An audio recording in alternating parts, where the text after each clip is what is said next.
This is Gam Chat. My name is Greg. I'm McCoy. And I'm D. We're three Filipino gay guys trying to make sense of anything and everything in the world today. Welcome to our podcast.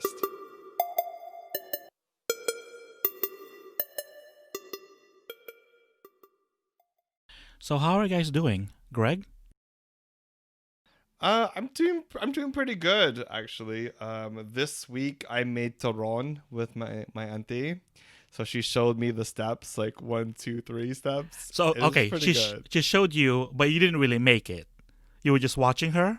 Well, I was filming her. If that counts. So, okay, so you didn't make anything except for the Wait. the video. McCoy, the most important question is, did you or did you not put jackfruit in it?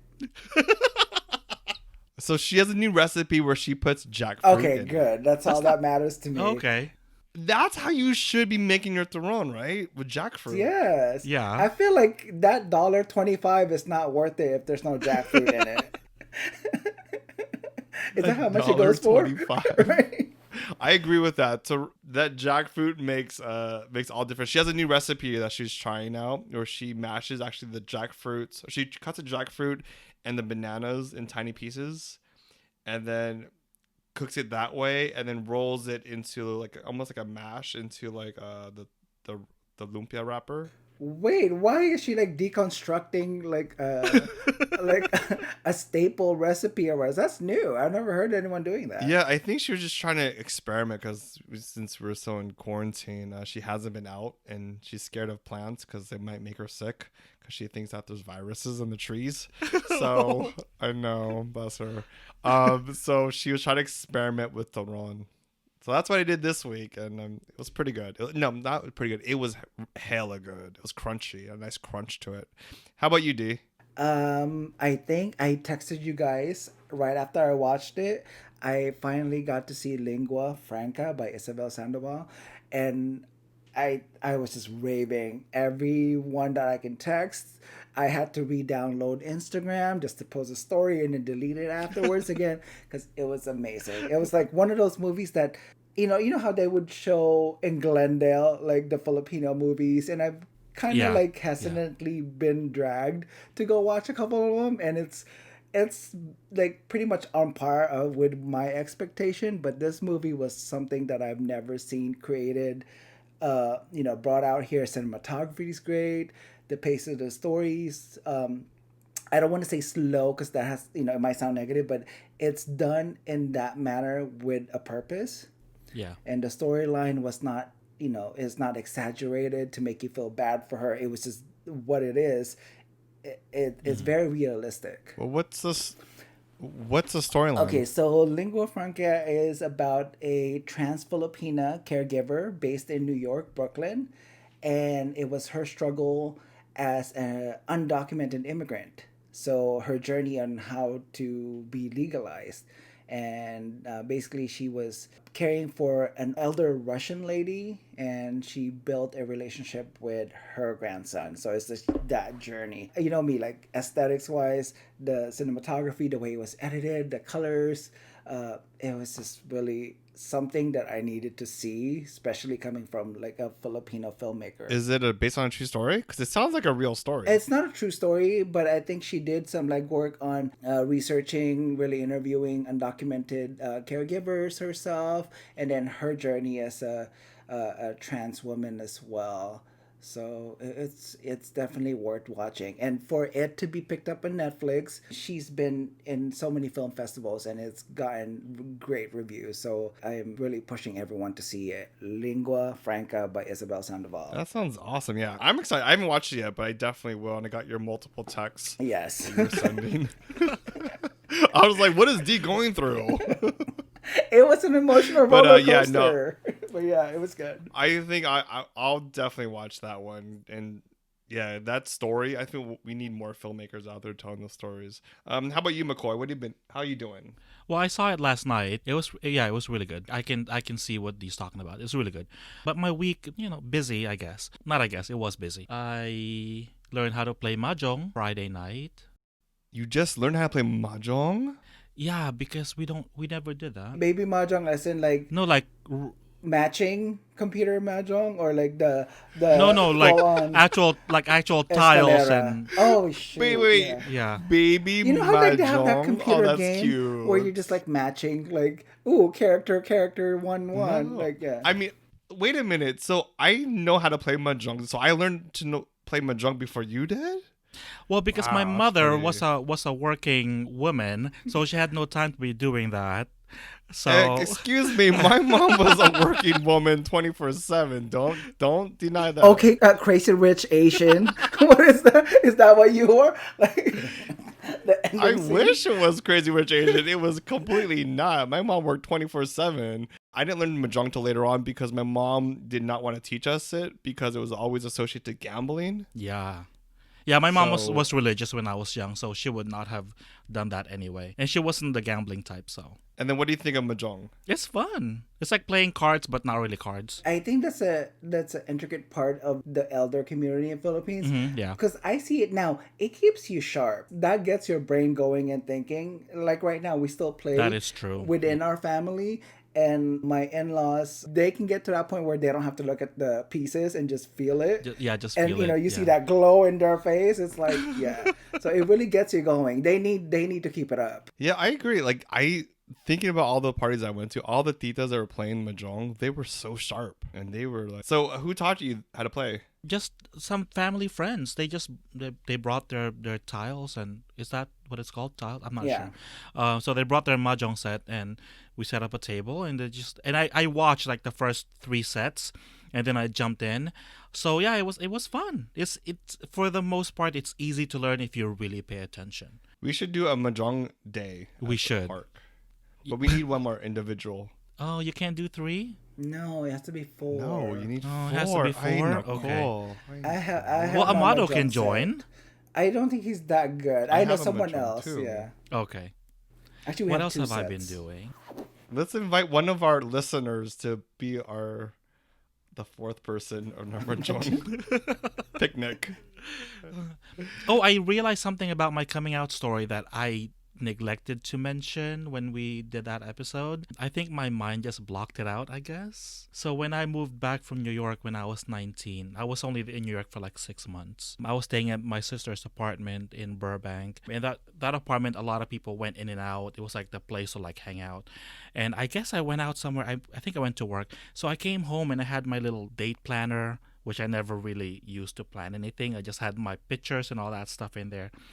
Someone looked through it because it was closed, it was folded, not in the way I left it.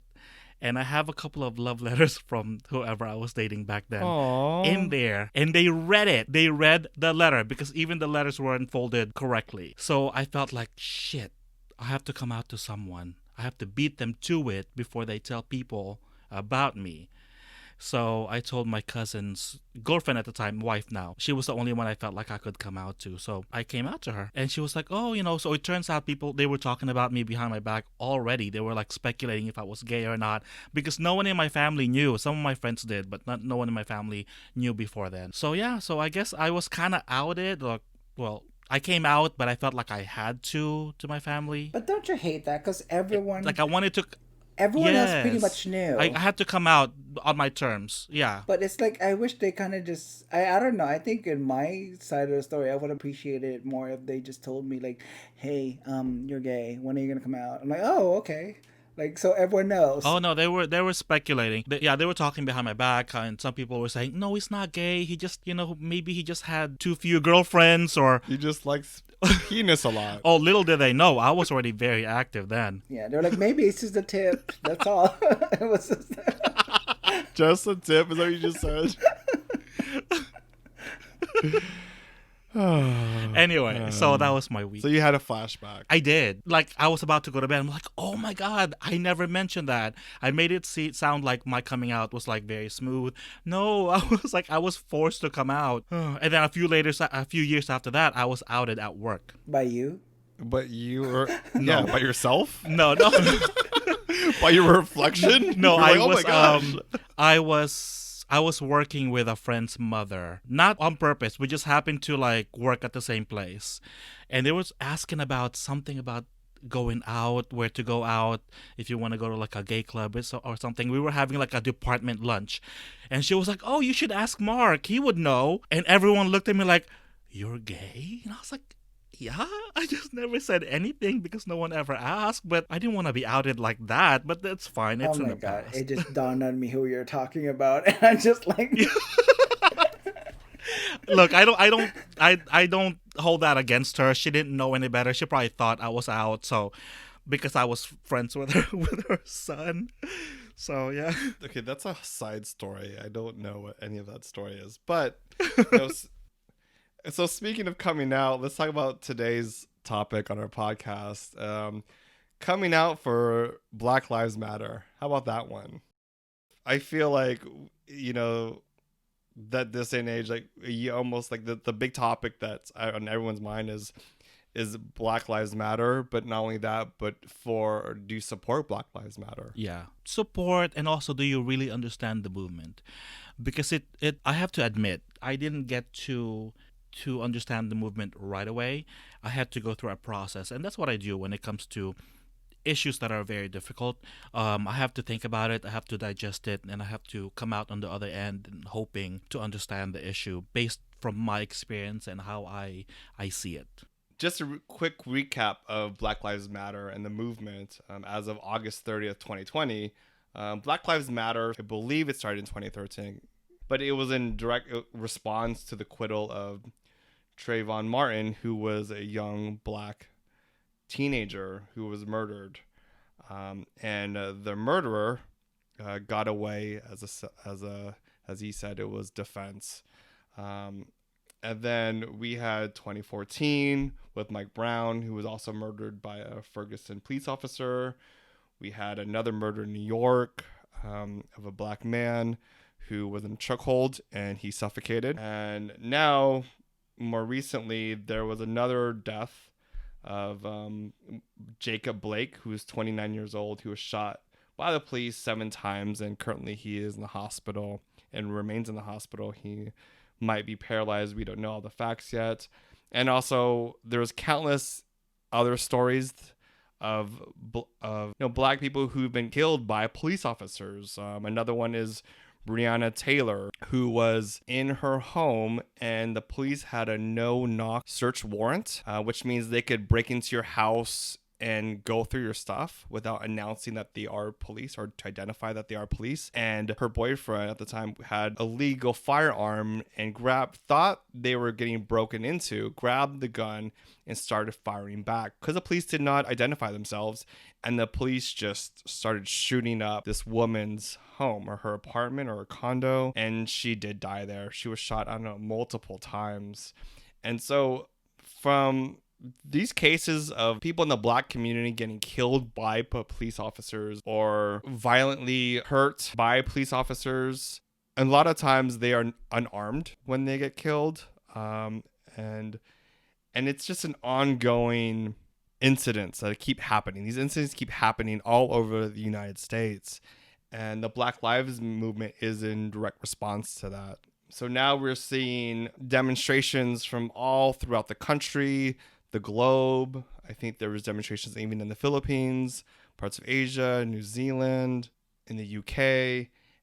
They have painted Black Lives Matter in various cities on the streets, even in front of Donald Trump's property, his building.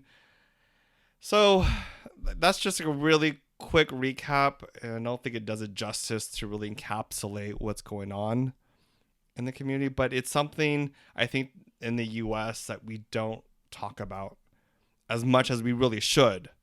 But racism in the United States, systemic racism, has been going on since the founding of this country, let's be honest.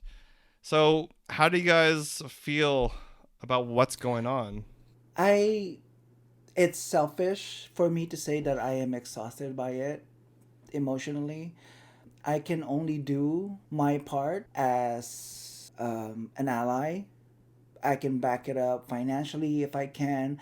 I can correct anyone and explain to them what the movement really means. But it does get exhausting because, I mean, we just had one, before Jacob Blake. was Breonna Taylor. And it's only been weeks, and we had another one. And it's like, it's almost that when you're a kid and your parents are teaching you that lesson you should have walked away with should still stick to you weeks, months, hopefully a year later. But it's hard to fathom that it's happening again. It's like, what is it that was missed from the first, second, third, fourth, fifth, sixth, 10th person?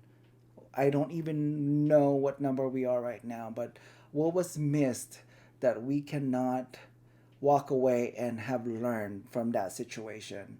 That right now, a 29-year-old is in the hospital who was shot 7 times. By the time we are recording this right now, he was barely, his handcuffs was barely taken off because he was hospitalized and still handcuffed while unresponsive.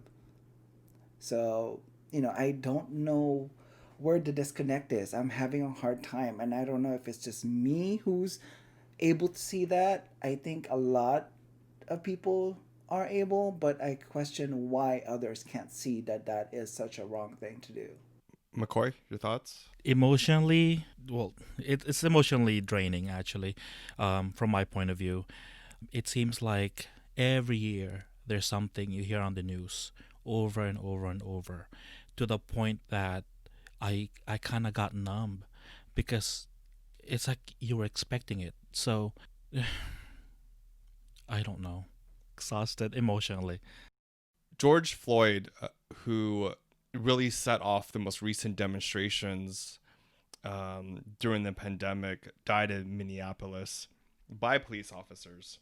And there was footage of him calling out to his mom or telling him he can't breathe. And, I was thinking about this. My first instinct was, after seeing the footage, I was honestly a little jaded, unfortunately, because this happens so many times. And we as Americans, like, we shouldn't be, or anybody, whether you're American or not, or born here or not, like, anytime when a human being asks for help, there is no justice that says it's okay to take someone's life. And when he was kneeling on his neck, which is what took his life, and he couldn't breathe for so many minutes, I think it's just shocking. And then you add that to this pandemic that's going on and being stuck inside and feeling that you are helpless. So I was really proud that the movement of Black Lives Matter, that people went to the streets even during the pandemic, because life is life, and it's a value. It's upsetting. And I think that being stuck in place really kind of was like almost the last straw for many Americans to say enough is enough. I think besides feeling exhausted, it really is more of feeling helpless. Like, I'm angry. Yeah. I'm angry, and I feel like there's nothing that can be done until the whole system is revamped. But then where do you start? And I'm like dreading the news of, like, who's next, and when is the headline gonna, another black person was shot. It's almost expected, and I feel bad saying that. Yeah, it's so, it shouldn't be a norm. Yeah. People, black men and black women, even black children, shouldn't live in a society where they have to grow up with the talks of, when you get pulled over by a police officer, here's what you need to do. That should not be acceptable. And so I'm really glad that the Black Lives Matter movement is still moving. Recently, there was a big 50,000 protesters showed up to DC to say enough's enough. I think that is moving in itself to see, or to even like witness on TV. So on that note, let's take a quick break and we'll come right back.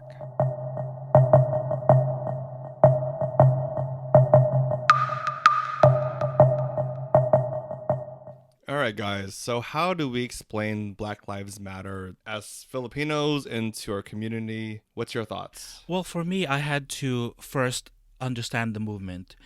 And the only way I could do that was to understand it from my point of view as a Filipino gay man.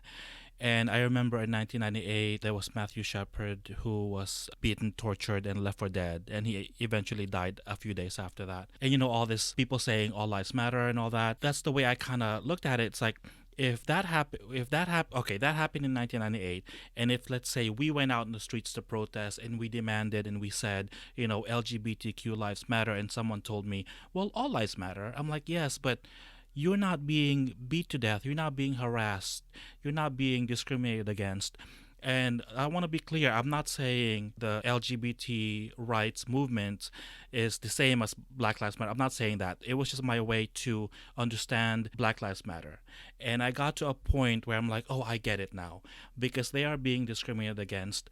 They are being attacked and beaten and murdered. So that was my way to understand it. And so if someone was to ask me, that's the way I would explain it. And hopefully they can understand it.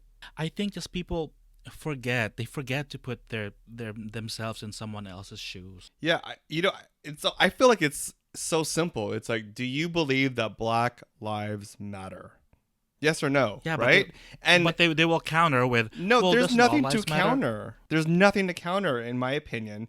It's just if you were asking someone, do Black Lives Matter? Period. Mm-hmm. It's either yes or no. And when people say all lives matter, it's like, no, that's not what we're talking about here. Do Black lives matter? Yes or no? Yeah. Right?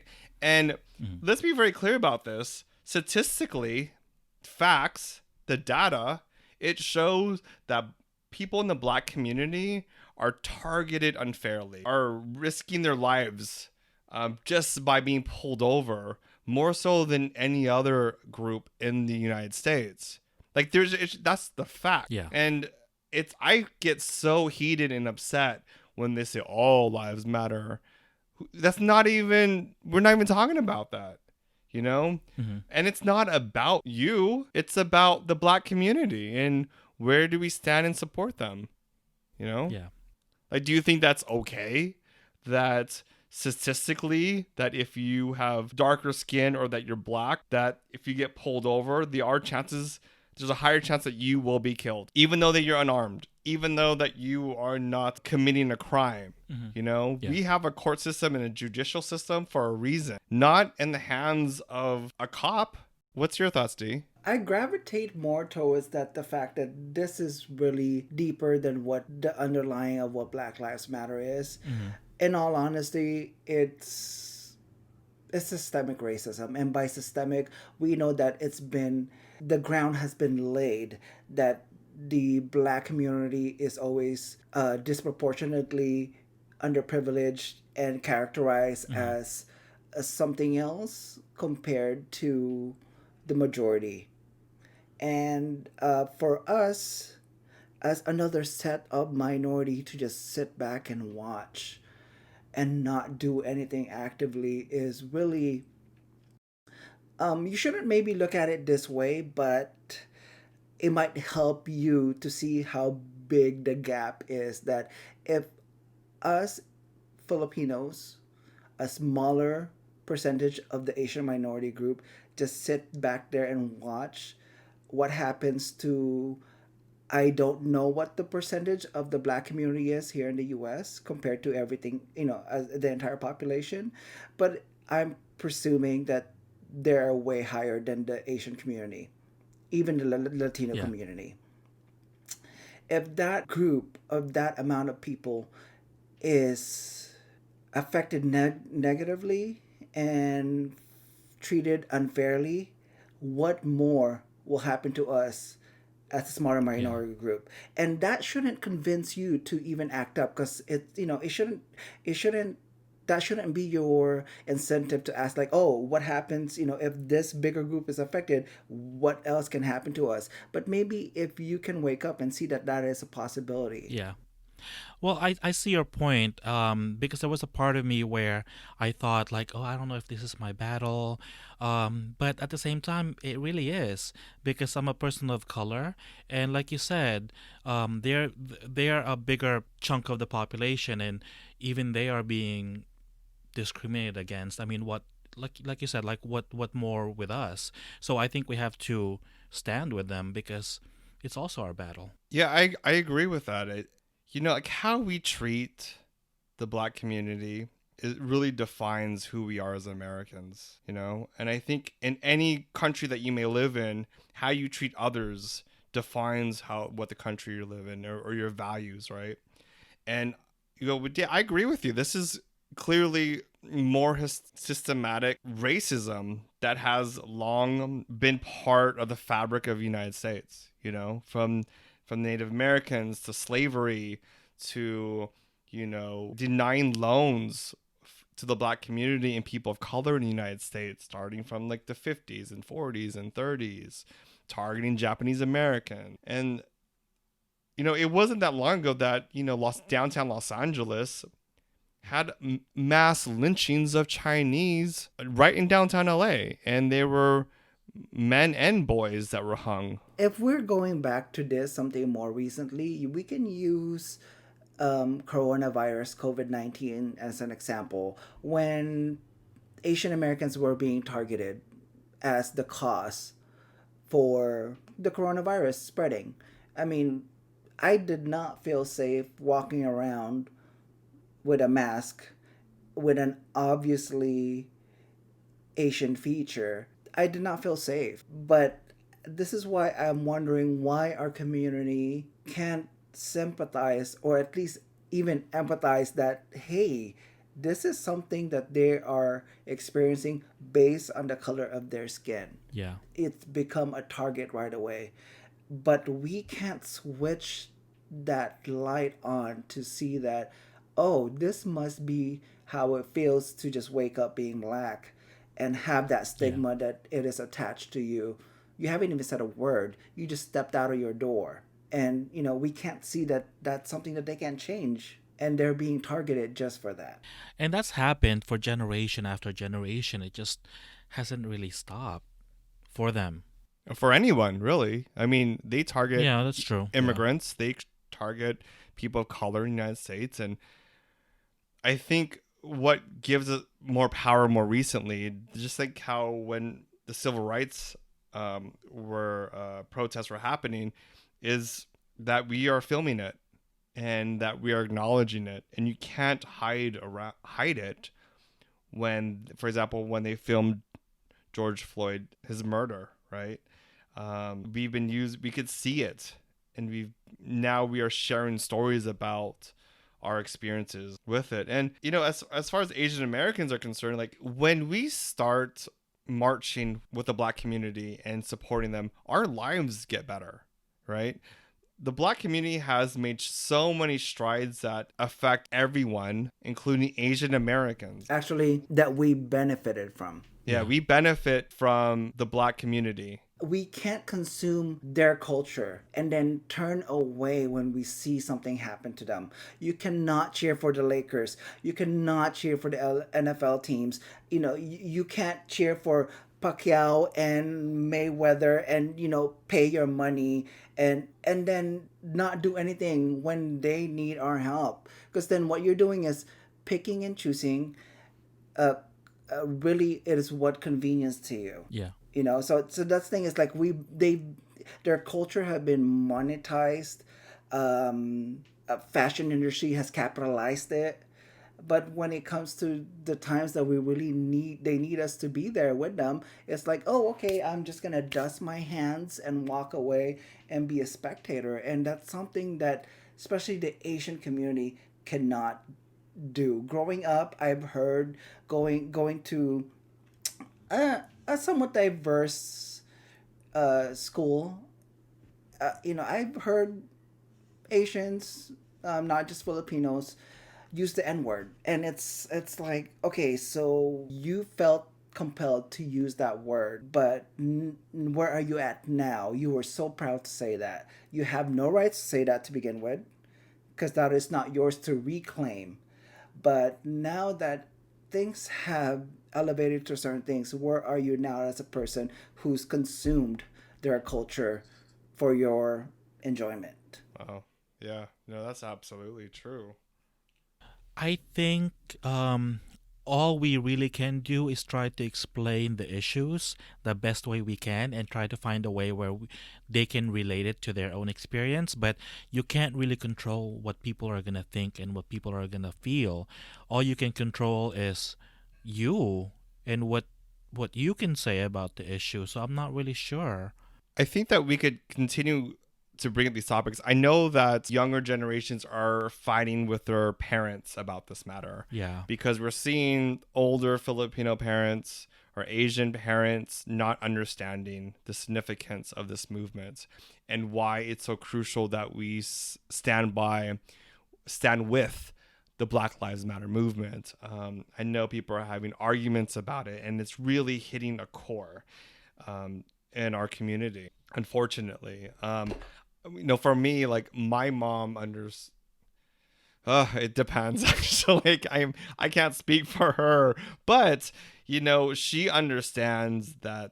And how I explained it to her was, when I reminded her when the Watts riots in Los Angeles happened, when the Black community fought back and they rioted in a community that they couldn't even buy any property in, when they stood up, that led the way for my own family to buy property in Los Angeles for the very first time, because they were not allowed to because they were Filipino. And they bought a house by Leimert Park. They're one of the very first minorities in that area. But that was because of the community, the Black community, that their actions that took. And when I explained it to my mom, she said, "Oh, yeah, like there's a cause and effect. And when we stand by together as one, I just think that we're better off." One of the ways that I think we can combat this is really make it relatable for our community.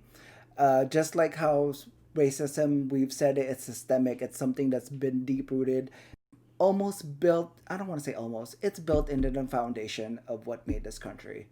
Unfortunately, yes. I use the tool of colorism within our own culture to kind of break down what that is. If you have seen me or any of you have seen me, I am not one of those light-skinned Filipino. And I have always been told as a kid, "Oh, don't play outside, you're going to get dark, you're going to get this." Yeah. And I wish, and back then, sorry to take this lighthearted, but back then cancer was not a thing.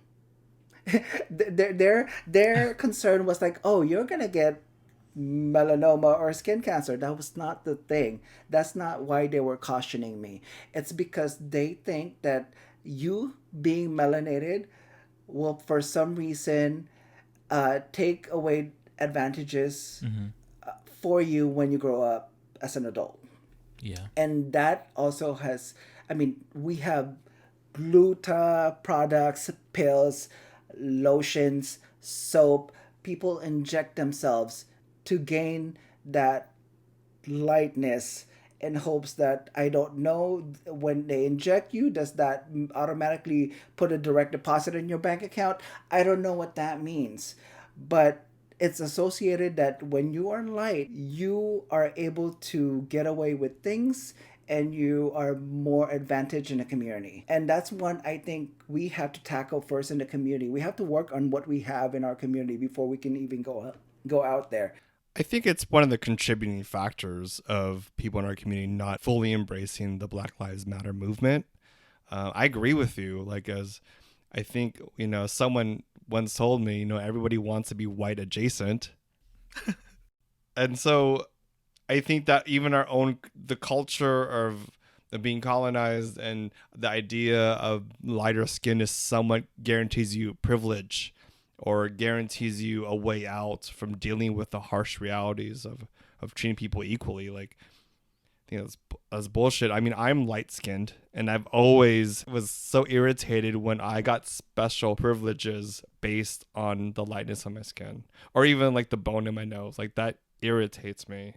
And maybe that's one of the reasons why people in our community are like, well, I'm a light-skinned Filipino, I don't have to deal with this. I know the core of where being darker is compared to financial stability. The dark, back then, if you're darker, meaning you're working in the fields, you're working in the sun, so you were doing manual labor compared to anyone who's not exposed and is sitting pretty in a balcony. You know, I understand where that comes from, but I think there's been so many years that we've proven that the color of skin does not equate to your financial stability or your status or what you can contribute as a person in a community. And I think that's one thing that I am working on myself to, that whenever I come across anyone that has that mentality, to not just correct them, but to explain to them, hey, that's not the only way to do. Yes, you can be concerned that, oh, you're gonna get skin cancer. I don't want you to get sick. Fine, but if your reasoning behind this is just gonna get just dark because of what to no advantage, that's when I just kind of step in and correct them. Yeah, I mean, I've always hated that narrative, like, like, oh, if you have darker skin, you work out in the field, and you have lighter skin. I'm like, it's 2020, motherfuckers. Like, can we end that narrative for once and for all? But it's just so ingrained in the culture. Yeah. So I mean, like, okay, I'll speak for myself. I want to make it clear that if they decide to get those injections or whatever, that's their personal, choice. I'm not gonna judge them for that. But I think we just have to change our mindset. But it's hard. It's hard. Yeah, I agree. You make me think about this. Like, parents want their kid to be safe, right? Mm-hmm. And it's really sad to even like say this. I feel like some parents are in that old school narrative, thinking that their kid will be safer if they just have lighter skin. And I think that in talking about colorism, like, I know people in all communities, when their skin is lighter, they have this false reality that maybe that they'll just be safer, maybe that they won't get hurt. But that's not the world that we should be living in still. Like, we shouldn't take that old narrative and bring it to now. But that mentality puts you in a bubble, though. Like, all you can do is protect your kid by telling him what to do and not to do. The bigger picture is that what do you yourself as a person can do to the community so your kid doesn't have to worry about that. You know what I'm saying? I think that's how we should approach it, because you putting your kid in a bubble like, oh, I'm going to keep my child safe by sheltering them as much as I can, does not do anything when that child is out there in the world without your guidance. The way you should work on this is that how do you, as a parent, do something now so that way that action that you did echoes and is amplified later on, that they don't have to worry about what you're worried was from day one. Yeah, and let's be clear, like, so Reagan's the one who created this whole idea of model minority. And let's be clear here, being quiet and being this role model and saying shut doesn't work. In the United States, they put Japanese Americans in internment camps, took their land, took all their properties. Didn't work for them. And we didn't see it with, we saw it with the Chinese as well too, hate and discrimination still permeated through the U.S. So being silent and being quiet to be this myth of a model minority is simply just a myth. And maybe that's what our parents think, like maybe that's what like the titas and uncles think, like if they just keep quiet and they vote Republican, then this will all just go away. I think maybe they want their kids to assimilate, so they have less issues in American society. But I think that's misguided. That's very misguided, because assimilation is you getting used to and conforming to what's current, and that's not what the current issue is right now. Times are changing. We have now learned that inequality is real. So we need to assimilate to that. I know what you mean. It's like people forget to evolve with the times, and they get stuck in their old ways. Yes, here. I mean, I'm sorry. No, I'm like, it's fine. You're hitting don't apologize, because you're hitting so many poignant points in this discussion that just really hits home. And I almost feel like the United States is at this precipice of we are more informed than any generation before us. We have information and we have data more than any time in the history of human civilization, right? And we have access to it. And they're all saying that this way of thinking, this living in this Asian bubble or this Asian American myth is simply not true. And it doesn't help your kids in the long run. It doesn't make a better society. Is there any, do you have any other thoughts on this? You brought up a lot of really good points, D. Like, Yeah, D, you're like lit. really just honest to goodness, like points that I think that our community just doesn't want to If I can just kind of acknowledge. if I can just bring us back, to be honest, you know what sparked this? Greg, we've worked on a lot of projects before, and this opened up a few doors for me. I was able to do a freelance job with an API group in downtown LA. And one of the speakers that they had was Melina Abdullah. And she was she's one of the founders for Black Lives Matter LA. And to me, I was like, you know me, if I have a crush, it's not like because of someone's looks or physicality. It's like no matter what gender they are, it's the capacity of their brain, their creativity. And I was gushing over her to the point where I was like taking pictures, tagging her in the photos that I've taken for that event. And she really just opened up my eyes. And I think that's what it took for me, is to hear firsthand on their experience. This woman will do anything that she can for her community. And I gotta give her credit for opening my eyes with the things that's happened in the Black community. And not just that she was backing up the Asian community to wake us up and see, like, hey, we're working with you and we hope you would work with us too. Tell us about what she said that really woke you. It's the basics. It's pretty much what I know now. It really is that the inequality has been instilled, and it's that we needed to wake up and see that. And with her working with the API community, it wasn't a cry for help. It was just more of like, hey, wake up. This doesn't just affect the Black community. If we just sit still, what is our contribution of being here? It's almost like a rite of passage that for you to belong in this country, you have to do something. Mm-hmm.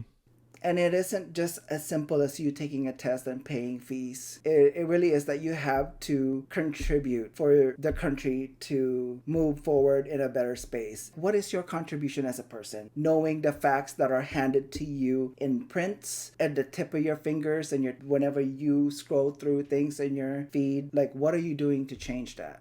Yes, we can all keep on posting things, but you have to do things beyond that in your daily actions. When you come across someone, apply that.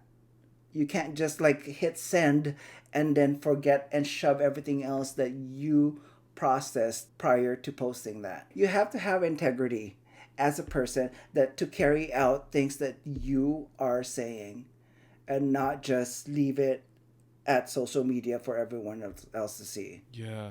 I think you hit it spot on, D. I think that this is such an important time in history. And like where or what actions are you going to take to stand up? Because we're facing a lot right now in the US. We have a pandemic. We have a president that has done tactics that are not representative of what the US is and have been attacking Black Lives Matter protesters, even have been shooting black at these protesters, and we hold them in such value. It's like, and we are really pushing the line of like, when do we stand up and when do we go out and what actions can we possibly take to say enough is enough? I mean, this is really what Black Lives Matter movement is like saying enough is enough. This is not acceptable of how you treat others. And where is the Asian American, the Filipino American community going to stand? With me, I felt like I had to start with myself. And that's my way of contributing to the betterment of society, is so I could understand the issues better. And in that way, I can support the movement. It's McCoy. You suggested that there was a workshop, right, for Asian Americans of how to talk to your Asian parents about this matter. Yeah, there was a podcast. I think it was Stories by Sapphire. Sapphire Sandalo, I think is her name. And she did an episode on her podcast about that. She had a guest. And I thought that was very interesting. Did you learn anything? Or is there any insight that you learned? Yes, but I think that was about religion, if I'm not mistaken. I have to look back. But it's more like find a specific way to make your parents understand something. So, but you also have to listen to where they're coming from so you can understand the whole issue based from their point of view. And then try to find a way to make it personal to them so they can understand. Because you can tell them this and that, but if you don't fully understand where they're coming from, you may not agree, but you have to try to see it from their eyes.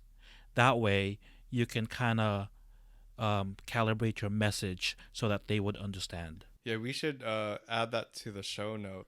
Any other resources specifically for Asian Americans to have these conversations. I think that we're all struggling with it, and I think it hurts when you hear someone say, like, that don't understand that Black Lives Matter, Yeah. Oh yeah. or not even like the movement, just like that their lives matter for some, and like Yeah. why, and it's so upsetting that to be in a situation where you have to explain it to somebody who doesn't get it. In some sense I understand, but at this other sense it's like, I mean, some people take a little bit of time to get there, but as long as they're open and they're willing to listen, but some people are just not. They just have formed their opinion and they're set. They're done. I went on this trip, as I mentioned to you guys privately about I went on this RV trip. One of the people on the trip is a retired white cop. Mm-hmm. And he would do this kind of dance a little bit in the sense of his words of just trying to make jokes or see where I was at or where my comfort level or his comfort level is in saying some remark about the Black Lives Matter movement.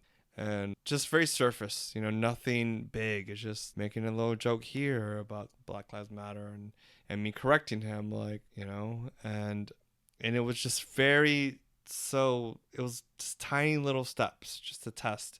And then it blew up actually when we went home and we're all together as one big group. And I think this retired cop's son brought up the census for 2020. Which is what the U.S. does, is every 10 years they do a census where they get information or just data about the people who live in the United States. And this information is used for various reasons. So the son brought it up about the census, and this retired cop blew up, just snapped. And we started saying about the census, but all of a sudden he said, well, what about blue lives? What about blue lives? Don't they matter? And everyone in the room was just like, what? Like, and it was just really awkward, but it was like a firestorm of lightning bolts that just entered the room because he could finally felt that he could express that blue lives matter. Blue lives matter. I'm like, blue lives is not real. Like, there's no blue lives out there. And I know he's talking about cops, but blue light, like, I was taken back. Everybody in the room was taken back that there's this retired cop yelling blue lives matter in this room and just snapped. I think everyone in general in the U.S. is on edge, and I think it's just taking a toll on everyone, I think, mentally and spiritually at this point. And what are we gonna do? Well, I just think people forget to be empathetic. I think they forget. You guys were probably walking around with microaggressions the entire weekend. You mentioned he made some jokes, and your jar of aggressions were probably getting filled little by little with each joke that he made. It fails for them to see that they can take that blue off at the end of the day. Oh yeah, I think it's so spot on. You can throw that in a washer, wash it with whatever grime and dirt you picked up from that day, that 12-hour shift that you did, and you can go back to sleep. And if it's your day off, you don't have to wear that blue again. You can go in your regular jeans and a tee, run your errands, go to Costco, and you can choose to put it on or not put it on. That's how I see that part. And for for me, as a dark-skinned Asian, I don't have the luxury to do that. I think that says it in a couple, it says it in so succinctly that they could take off that blue uniform. Woo! I think this was a really good conversation that we had, and I feel like it was therapeutic, to put it out there and to continue the conversation outside this podcast. But I think we should just, lighten up a little bit and learn something new. So that brings us to the word of the day.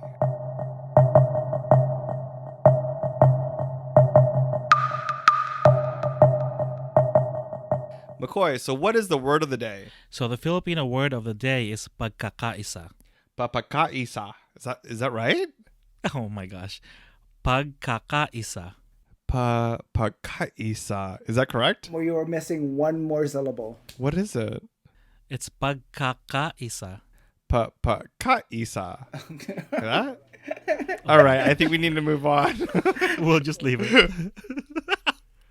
So it means unity. Please use it in a sentence. What we need is pagkakaisa to fight social injustice. Ooh, I like that. Hey, D, can you say it for me? Because I just want to see What?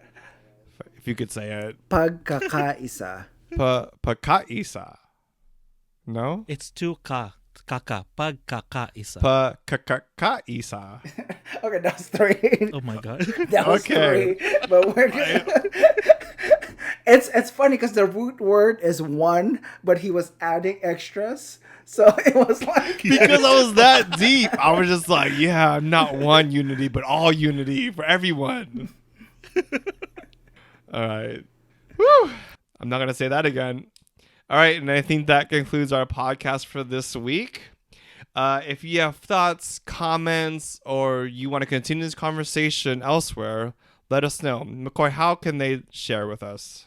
They can get a hold of us on Twitter, Instagram, and Facebook at GamChat Podcast. And you guys can email us at gamchatpodcast@gmail.com. And there you have it. And we'll catch you on the next one.